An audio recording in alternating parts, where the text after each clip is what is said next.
Hi guys, Assalamu alaikum. I'm Yasir Ali in front of you, and in today's tutorial I will discuss the past perfect tense.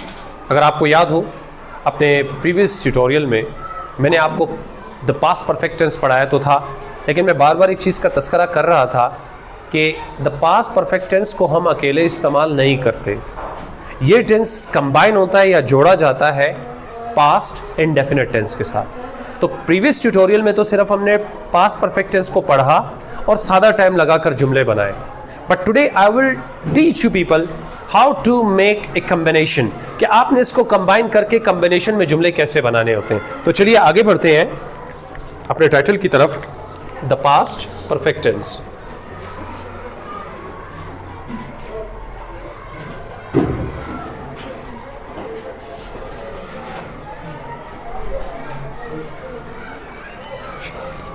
एक note आपको लिख देता हूं, और वो note है the past perfect tense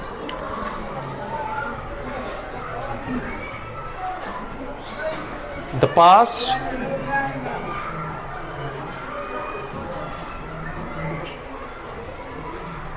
past perfect tense is not used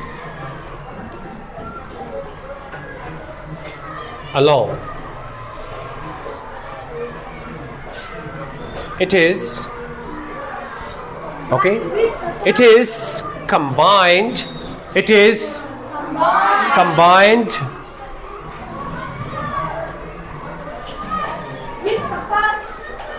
with the past indefinite tense.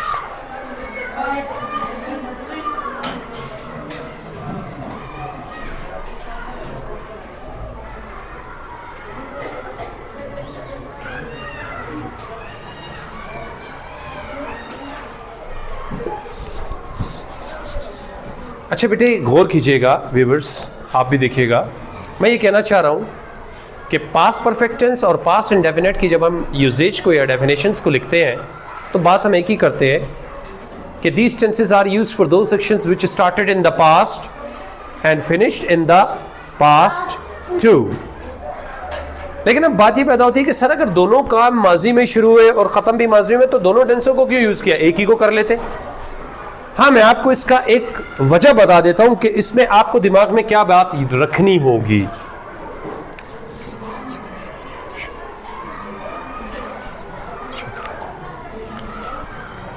It shows that an action finished in the past, finished before, एक minute सबर, before starting another action,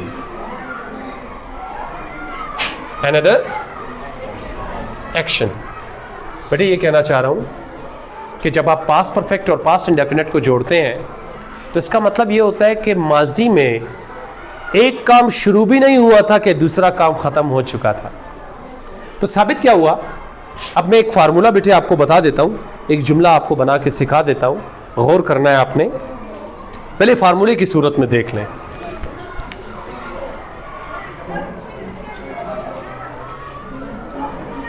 तवज्जो देंगे, then it will become very easy for you people. I want attention of everybody. तमाम तवज्जो दीजिएगा, गौर करें जरा.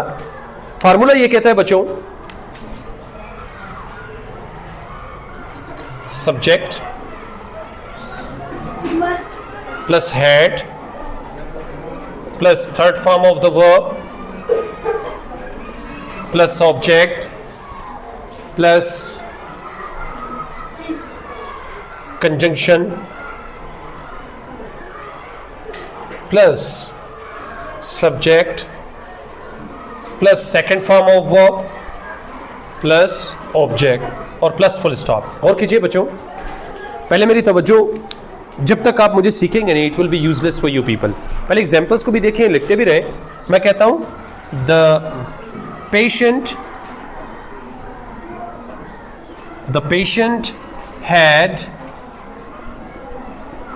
died Before the doctor arrived. Before the doctor arrived. गौर कीजिएगा बेटा. I need your attention please.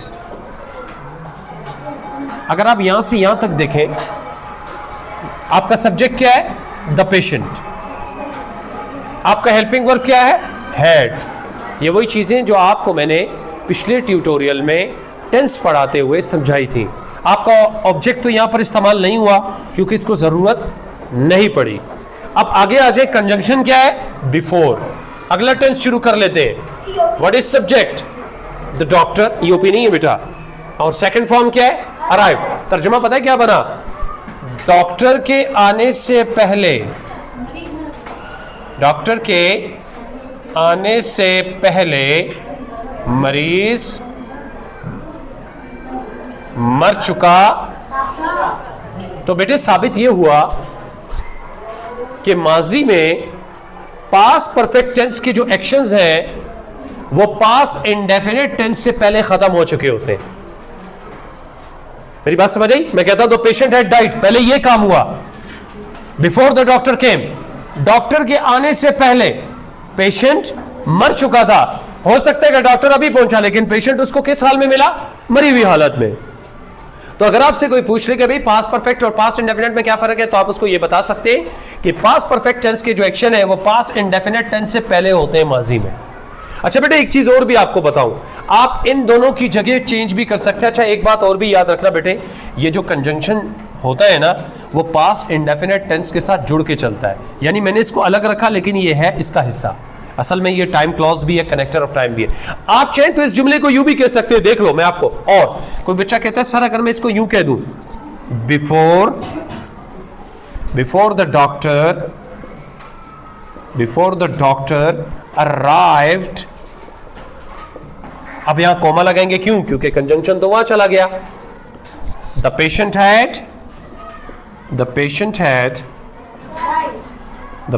Had died. अब बेटे फर्क तो ट्रांसलेशन में कोई भी नहीं पड़ा, लेकिन आपके पास चॉइस आ गई कि आप दोनों टेंसेस की जगह भी चेंज कर सकते हैं. आप चाहें तो कंजंक्शन के साथ पास्ट इंडेफिनिट जो उधर लिखा हुआ था मैंने उठा के इधर ले आया, और ये वाला टेंस जो पास्ट परफेक्ट टेंस था उसको उठा के मैं यहां पर ले आया. हालांकि अगर आप चेक करें दोनों में फर्क कोई नहीं है. Subject head third form, there isn't any difference. फर्क कोई नहीं पड़ा. आपके पास ये चॉइस है कि आप जुमले को ऐसे बनाए. I need the attention of back benchers. इधर देखिए, तवज्जो चाहिए आप लोगों की मुझे. एक एग्जांपल मैं आपको और देता हूं. Example number 2. एक और एग्जांपल देखें. मैं कहता हूं the train had departed. Depart का मतलब होता है निकल जाना. The train had departed. Train निकल चुकी थी. कब? Before I reached the station. मेरे स्टेशन पहुंचने से पहले ट्रेन रवाना हो चुकी थी. Before I reached the station. समझ रहे हो मेरी बात को? अब गौर कीजिए बच्चों, ये कौन सा टेंस है जिसमें हैड आता है? वो कौन सा टेंस होता है? Past perfect tense. ट्रेन हो गया सब्जेक्ट, हेड हो गया आपका हेल्पिंग वर्ब, थर्ड फॉर्म आपका हो गया डिपार्टेड. अच्छा यहां से हम इसको पूरा ब्रैकेट में ले लेते हैं. बिफोर क्या है? कंजंक्शन. कंजंक्शन दो जुमलों को आपस में जोड़ने वाली सोर्स.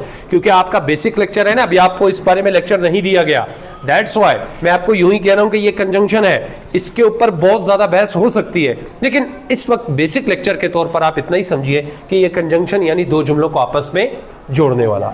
अच्छा बेटे ये क्या है? सब्जेक्ट सेकंड फॉर्म, और द स्टेशन ये आपका क्या हो गया? Adverb of place. तर्जुमा क्या बना? मेरे स्टेशन पहुंचने से पहले ट्रेन रवाना या हो चुकी थी या निकल चुकी थी. अब बेटा बात समझ आ रही है कि यानी एक काम के शुरू होने से पहले दूसरा काम पहले से ही खत्म हो चुका था. या तो कोई कंफ्यूजन? अब मेरे कुछ जुमले में आपको ओरली समझाता हूं. After I finished my work I had gone to my home. अपना काम ख़त्म करने के बाद मैं अपने घर जा चुका था। अच्छा, गौर कीजिएगा। Before the police arrived at the spot, police के मकाम पर पहुंचने से पहले द रॉबर्स हैड स्केप्ड, डाकू भाग चुके थे। Before the teacher entered in the class, उस्ताद के क्लास में दाखिल होने से पहले we had prepared the test, हम टेस्ट की तैयारी कर चुके थे। तो साबित ये हुआ बच्चों कि एक काम के शुरू होने से पहले दूसरा काम पहले से ही ख़त्म हो चुका था। This is what we call the combination of the past indefinite and past perfect tense. मुझे उम्मीद है कि ये लेक्चर आपके लिए क्लियर होगा, and if you have any problem you can discuss in the next tutorial.